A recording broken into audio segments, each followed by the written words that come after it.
오늘 사랑하는 성도님 말씀을 통해 하나님 나라를 이 땅에서 누리시는 저와 여러분 되기를 주님의 이름으로 축복합니다. 아멘.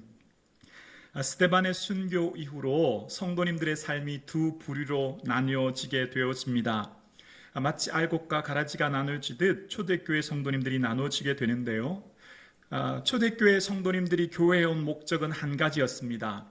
예수님을 믿는 목적은 교회에 가면 각 사람의 필요를 따라 물건을 나눠주기에, 그러니까 배고픔이 해결되었고요. 또한 교회에 가면 표적과 기사를 통하여 그들의 육체의 병이 치유함을 받았고 장애에서 자유함을 얻었습니다. 그러니까 초대교회가 막 부흥하는 것은 한 가지 목적이 분명했습니다.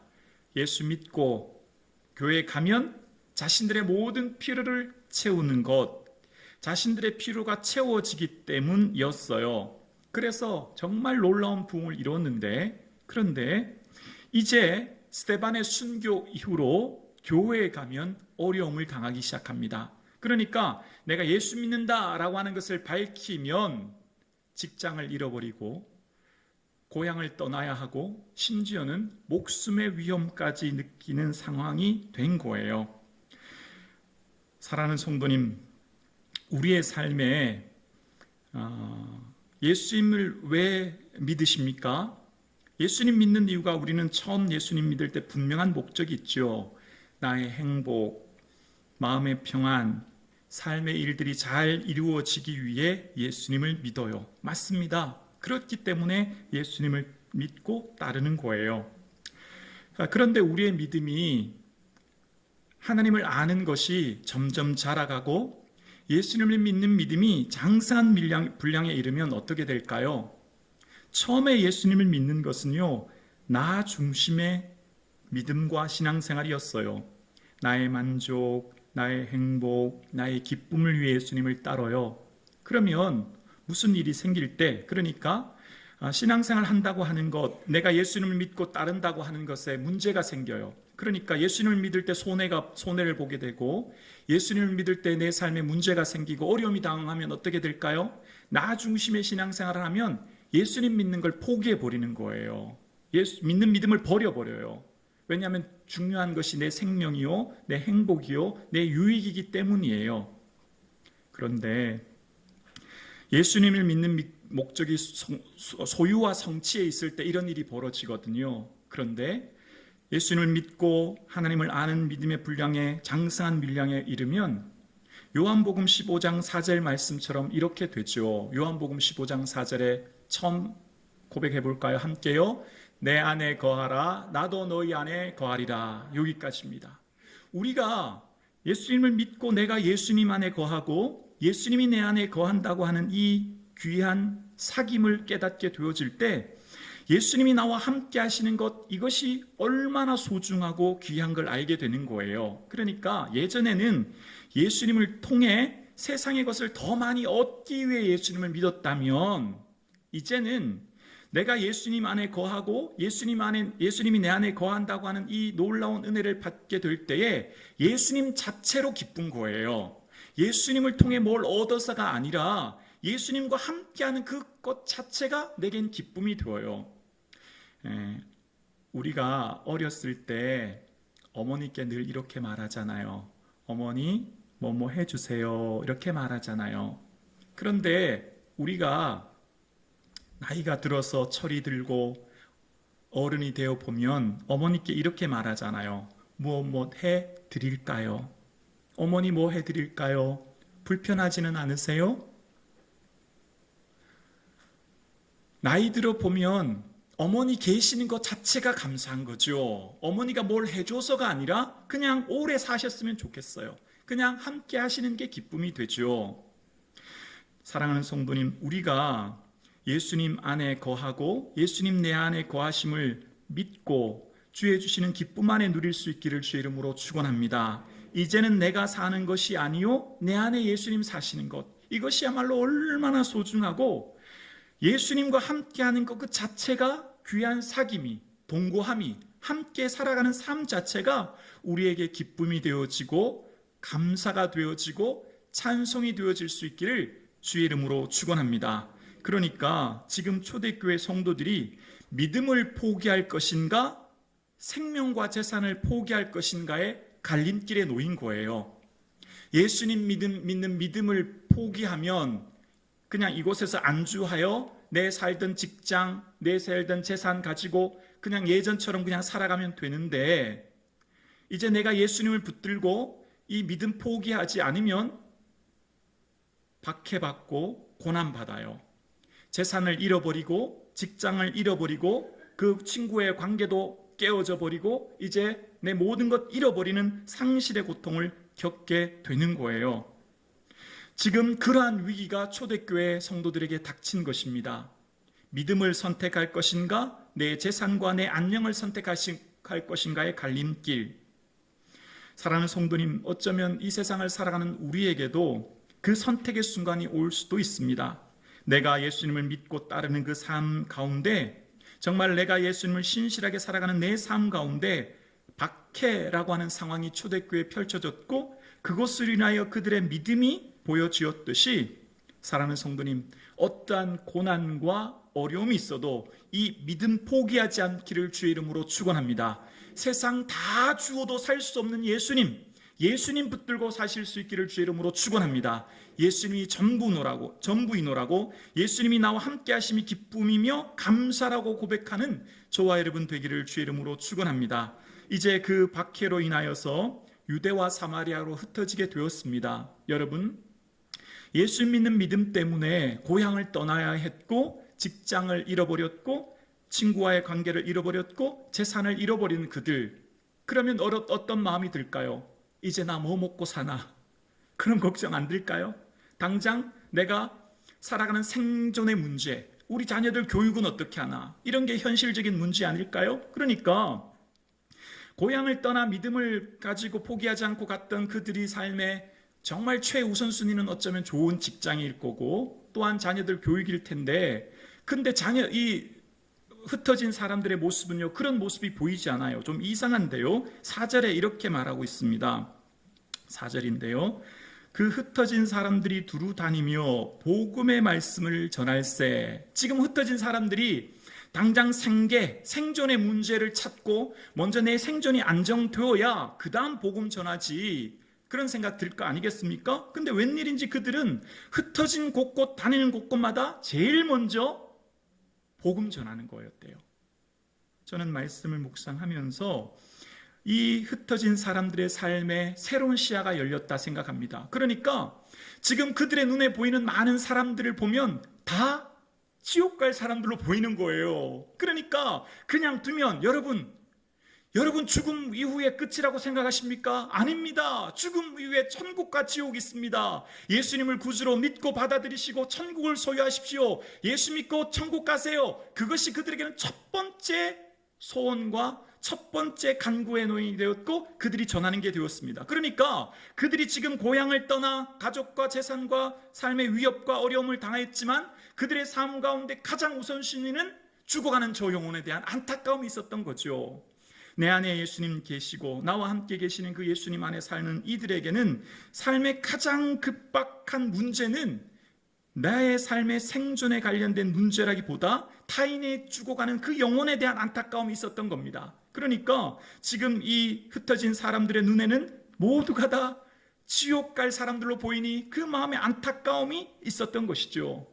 사랑하는 성도님, 우리 마음에도 내가 지금 만나는 그 사람의 삶이 어떤 스펙이나 외형이나 어떤 다른 것을 보는 게 아니라 그 사람 안에 믿음이 있는지 없는지를 보여주는 믿음. 그래서 그 마음 속에 믿음이 없다면 그에게 대한 영혼을 사랑하는 뜨거운 마음으로 그에게 대한 복음 증거하고 싶은 마음이 저와 여러분의 삶에 불일 듯 일어날 수 있기를 주의 이름으로 축원합니다.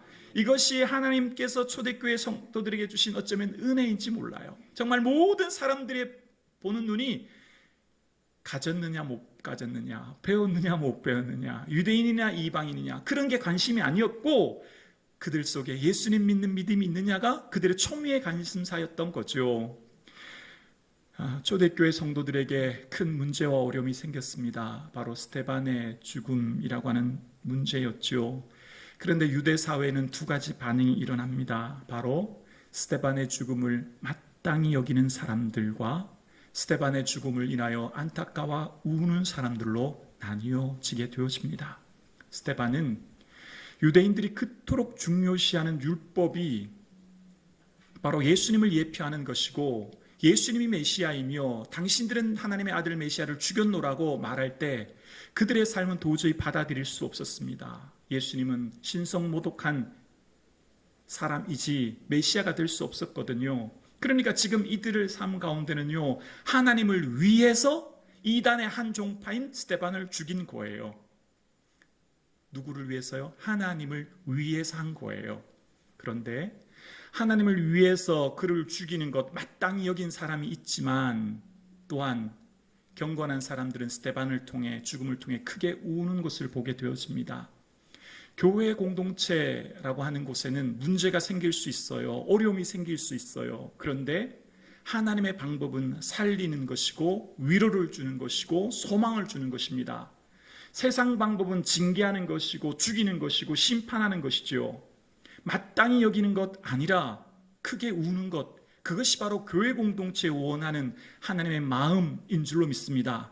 하나님께서 원하시는 마음은, 하나님께서 하시고자 하는 일들은 마땅히 여기는 게 아니라 크게 우는 거죠. 함께 울고 함께 아파하는 것, 그것이 바로 하나님께서 원하시는 것인 거죠.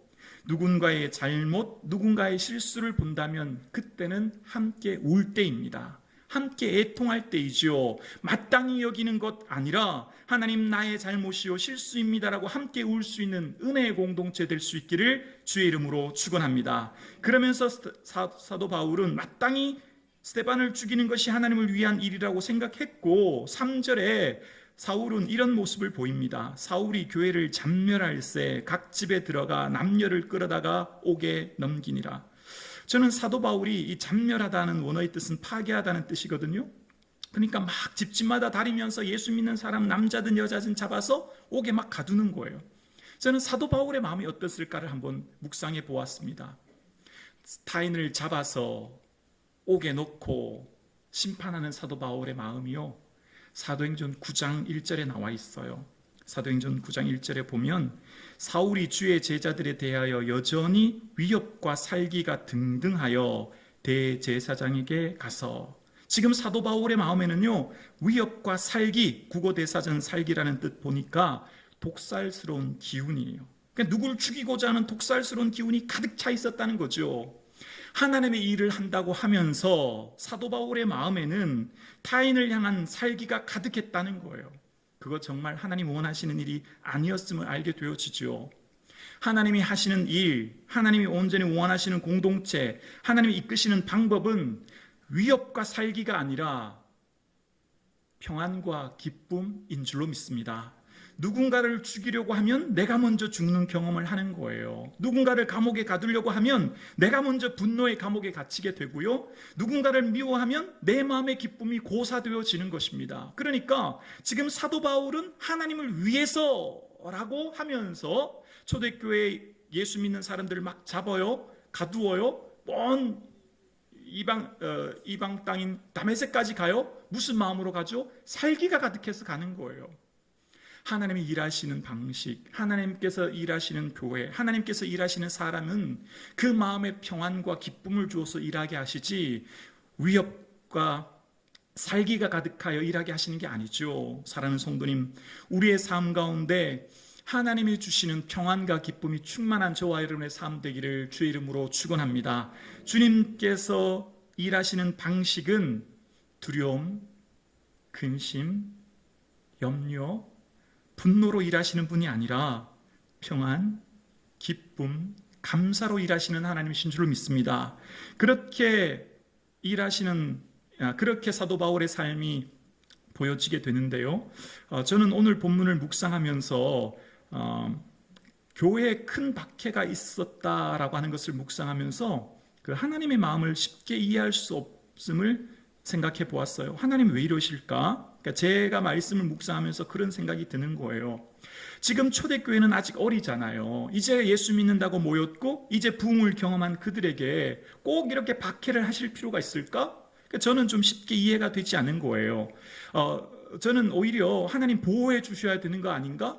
그들이 안전하게 오히려 더 든든하게 교회를 세워 가셔야 되는 것 아닌가? 오히려 그들이 지금 어린 그들에게 이런 생각을 해보았습니다.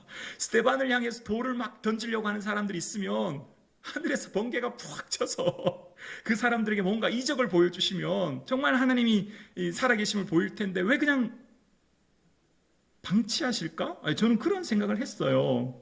보호해 주시고 안전하게 해주시면 초대교회가 얼마나 더 든든하게 서가고 더 기쁨이 넘칠 텐데 라는 생각이에요. 그러면서 또 한편은 하나님이 하시는 일은 우리의 작은 머리로 다 해낼 수 없구나를 생각했습니다. 이사야서 45장 7절에 하나님 이런 말씀을 하세요. 나는 빛도 짓고 어둠도 창조하며 나는 평안도 짓고 환난도 창조하나니 나는 여호와라 이 모든 일을 행하는 자니라. 하나님이 환난도 창조하신다고 하세요. 그러면서 하나님이 이 모든 걸 행하신대요. 좀 쉽게 이해되지 않아요. 저는 지금 우리가 욥기를 묵상하고 있잖아요. 새벽에 너무 설교하는 게 힘들어요. 왜냐하면 욥기를 보면서 또 우리 성도님들의 삶도 참 힘들고 어려운 분 많잖아요. 아니 예수님 믿고 신앙생활 잘하고 정말 흠과 티가 없는 분 같은데 왜 이렇게 어려움이 많은지 쉽게 이해되지 않아요. 저는 욥기가 쉽게 이해되지 않습니다. 그래서 묵상하며 설교하는 게 참 어려운데요. 여러분 욥기의 주인이 누구입니까? 주인공이 누구입니까? 욥이 아니잖아요. 하나님이잖아요. 다윗을 설교한다고 주인공이 다윗이 아니고 하나님이신 것처럼 욥기의 주인공은 욥이 아니라 하나님이시죠. 하나님께서 하시고자 하는 일이 있는 거죠. 욥기의 마지막 후반절에 가면 하나님이 욥에게 그런 말씀하시잖아요. 내가 땅에 기초 놓을 때 너는 어디 있었느냐 그런 말씀하세요. 그러니까 하나님의 그 오묘한 진리와 계획하심은 욥 네가 다 알 수 없다는 거죠. 우리는 하나님의 그 크고 놀라운 계획과 일들을 다 이해할 수 없어요. 왜 이 환란이 닥치는지, 왜 초대교회에 환란을 허락하셨는지 다 깨달을 수 없어요. 그러나 하나님은 평안도 짓고 환란도 창조하신다고 말씀하셨고 그 하나님이 하시고자 하는 일들을 다 이해할 수 없으나 하나님께서 하시는 그 일 앞에 침묵하고 인내함으로 이 환란이 지난 후에 언젠가 간증할 그날을 바라보며 승리하는 저와 여러분 되기를 주의 이름으로 축원합니다. 언뜻 보면 어쩌면 이 초대교회 이 환란을 통해서 이 사도행전 전체의 말씀을 보면 그런 일을 하셨던 것을 보게 되어요. 마치 작은 모닥불의 불꽃들이 큰 바람이 불어 온 산으로 불씨가 흩어져서 불이 번진 것처럼 예루살렘이라고 국한된 지역에 한정되어 있던 이 믿음의 사람들의 모습이 온 세계로 아시아와 유럽으로 흩어진 계기가 된 거죠.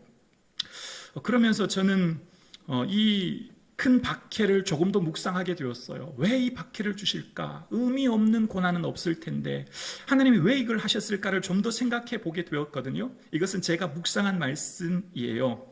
5절입니다. 5절에 보면 이런 말씀이 나오죠. 빌립이 사마리아 성에 내려가 그리스도를 백성에게 전파하니. 빌립이 사마리아 성에 갔구나. 우리는 읽으면 아무렇지도 않게 느껴지죠. 그냥 빌립이 예루살렘을 떠나 사마리아에 갔구나 그렇게 느껴지지만 이 당시 사람들의 이 소식은 매우 충격적인 소식입니다. 왜 그렇냐면요. 사마리아는 금단의 땅이에요. 그러니까 역사를 거슬러 올라가면 이스라엘 역사에 남유다와 북이스라엘로 나눠질 때요. 북이스라엘은 그 당시 강대국인 아수르가 점령합니다. 그런데 아수르가 점령하는 점령지에 더 이상 반란이 일어나지 않도록 혼혈 정책을 쓰는 거예요. 친인척 관계를 맺음으로써 반란을 제압하는 정책이죠. 그래서 아수르 사람들이 사마리아 사람들과 혼혈 정책을 쓰므로 피가 섞이게 되어요. 이것이 그들의 삶, 이 유대인들이 도저히 용납할 수 없는, 그래서 유대인들은 개 취급합니다. 상종하지 않아요. 부정한 사람들이라고. 그래서 예수님, 이 당시 사람들도 그들의 지형이 예루살렘, 유다, 사마리아, 갈릴리인데 중간이 사마리아인데 그 땅을 거쳐가지 않아요. 삥 둘러가요, 옆으로. 그러니까 사마리아는 금당의 땅, 도저히 우리가 접근할 수 없는 부정한 땅이었죠. 그래서 그 당시 사마리아 사람들에 대한 원망과 그들에 대한 편견을 볼 수 있는 장면이 누가복음 9장에 나오는데요. 누가복음 9장 51절에 보면 이런 말씀이 기록되어 있어요. 예수께서 승천하실 기약이 차감해 예루살렘을 향하여 올라가기로 굳게 결심하시고 사자들을 앞서 보내심에 그들이 가서 예수를 위하여 준비하려고 사마리아인의 한 마을에 들어갔더니 예수께서 예루살렘을 향하여 가시기 때문에 그들이 받아들이지 아니하는지라. 제자 야고보와 요한이 이를 보고 이르되 주여 우리가 불을 명하여 하늘로부터 내려 저들을 멸하라 하기를 원하시나이까? 예수께서 돌아보시고 꾸짖으시고 함께 다른 마을로 가시니라. 여러분, 예수님께서 사마리아 마을 들어가셨거든요. 그러니까 이것은 매우 충격적인 일이거든요. 당시 사람들에게. 그러니까 예수님은 그 사람들을 사랑하고 포용하셔서 가신 거예요. 그러니까 야고보와 요한은 예수님께서 이 사마리아 가시는 것만으로도 귀한 일인데, 근데 무슨 일이 일어났죠? 예수님을 받아들이지 않는 겁니다. 영접하지 않는 거예요. 그러니까 야고보와 요한이 어떤 마음이 들었어? 야, 아니 이런 사람들이 다 있나? 상종도 하지 말아야 될 너희들을 위해 이 귀한 예수님이 오셨는데 감히 받아들이지 않아? 그래서 그들이 뭐라고 해요? 하늘에서 불을 내려 멸하기를 원하시나이까? 제자들의 편견이 숨어져 있어요. 제자들의 잘못된 선입견이 담겨져 있는 내용이에요. 그러니까 지금 이들에게 닥쳐진 큰 환난 때문에 빌립이 사마리아로 들어간 것은 사마리아로 들어가야 안전하기 때문이었죠. 궁여직책이었어요. 왜냐하면 유대인들은 다른 곳은 가도 사마리아 성은 들어가지 않아요. 왜냐하면 부정한 곳이기 때문에. 유대 경찰인 그 유대인들이 사마리아로 들어갈 수 없기 때문에 궁여직책으로 들어간 곳이 사마리아였고, 오히려 그것을 통해 하나님 일하셨던 겁니다. 조심스럽게 말씀드려 봅니다.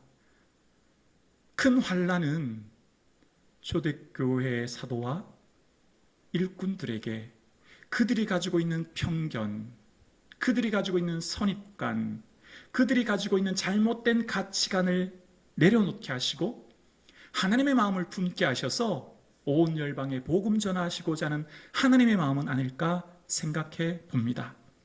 왜냐하면 14절에도 예루살렘에 있는 사도들이 사마리아도 하나님 말씀 전한다함을 듣고 베드로와 요한을 보내며라고 이야기해요.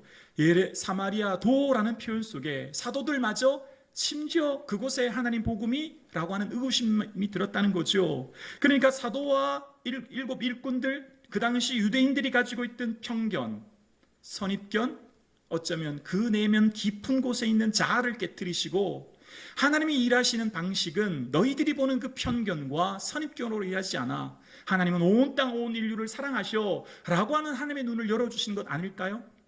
성령님이 임하시면 이렇다고 말씀하셨죠. 사도행전 1장 8절에 오직 성령이 너에게 임하시면 너희가 어떻게 해요? 권능을 받게 되고 예루살렘과 온 유대와 사마리아와 땅 끝까지 이르러 내 지인이 되리라. 그들이 사마리아라는 말을 들었을 때 쉽게 용납되지 않고 받아들여질 수 없었어요. 왜냐하면 사마리아는 우리가 갈 곳이 아니었거든요. 사마리아는 우리와 상종할 사람들이 아니에요. 그런데 오늘 그 일이 일어난 거죠. 하나님의 마음을 품게 하시고 하나님의 시야를 열어주시는 사건이 어쩌면 큰 박해 아니었을까요? 사랑하는 성도님, 우리의 삶 가운데 일어난 이 큰 박해는 어쩌면 나의 편견, 나의 선입관, 죄송해요, 나의 고집과 자아를 깨트리시고 내 안에 온전히 예수님 거하심으로 내가 예수님 안에 살고 예수님 내 안에 살게 하시고자 하는 하나님의 방법은 아닐까요? 나의 편협된 사고방식을 깨트리시고 이제 나를 통해 온전히 주장하시는 예수님께서 하나님의 일을 하시기 위한 방법은 아닐까요? 초대교회를 통하여서 큰 박해는 그들이 이해할 수 없고 받아들일 수 없는 사건이었지만 그들 생각과 상식으로 갈 수 없는 사마리아 땅에 복음이 전해지게 되었고 그 사마리아 땅에 하나님의 말씀이 임하여 성령님이 임하시는 사건을 있음을 보게 되어집니다. 우리의 삶 가운데 예수님이 나를 통해 마음껏 일하시고 예수님이 나를 통해 마음껏 주의 일을 하게 하는데 걸림돌이 나의 자아는 아닐까요? 나의 자존심이나 고집은 아닐까요? 사랑하는 성도님, 내가 죽고 내 안에 예수님 사는 삶 사실 수 있기를 주 이름으로 축원합니다. 예수님 내 안에 일하시며 나를 보시고 기뻐하는 삶 사실 수 있기를 주 이름으로 축원합니다. 말세가 되면 초림 이후, 그러니까 예수님께서 첫 번째 이 땅에 오시고 다음 오실 재림의 때까지를 말세라고 하잖아요. 그때는 이런 고통이 따른대요. 이런 고통의 아픔의 시간이 온대요. 디모데후서 3장 1절에 보면 너는 이것을 알라. 말세에 고통하는 때가 이르리라. 사람들이 자기를 사랑하며 돈을 사랑하며 자랑하며 교만하며 비방하며 부모를 거역하며 감사하지 아니하며 거룩하지 아니하며 부정하며 원통함을 풀지 아니하며 모함하며 절제하지 못하며 사나우며 선한 것을 좋아하지 아니하며 배신하며 조급하며 자만하며 쾌락 사랑하기를 하나님 사랑하는 것보다 더하며 경건의 모양은 있으나 경건의 능력을 부인하니 이 같은 자들에게서 내가 돌아서라. 5절에 경건의 모양은 있으나 능력을 부인한다라는 표준세 번역은 이렇게 말합니다. 겉으로는 종교 생활하는 듯 보이겠지만 종교의 힘을 부인하는 자들이라는 거예요. 저는 이 말씀을 디모데후서 3장을 말씀을 보면서 저도 찌르는 것이 있고 저도 고쳐야 될 것이 있음을 바라보게 되었습니다. 18가지 중에 여러분은 몇 가지나 해당되세요? 예수님이 내 안에 일하시고 예수님 기뻐하는 삶을 사는데 걸림돌이 있지는 않으십니까? 사랑하는 성도님, 예수님이 내 안에 거하시고 내가 예수님 안에 거함으로 예수님 기뻐하는 삶 사시는 저와 여러분 되실 수 있기를 주의 이름으로 축원합니다. 그러면서 초대교회의 큰 환난은 오히려 이해할 수 없는 놀라운 결과로 결말되어지는데요. 7절과 8절입니다. 많은 사람에게 붙었던 더러운 귀신들이 크게 소리 지르며 나가고 또 많은 중풍병자와 못 걷는 사람이 나으니 우리 8절 함께요. 그 성에 큰 기쁨이 있더라. 아멘.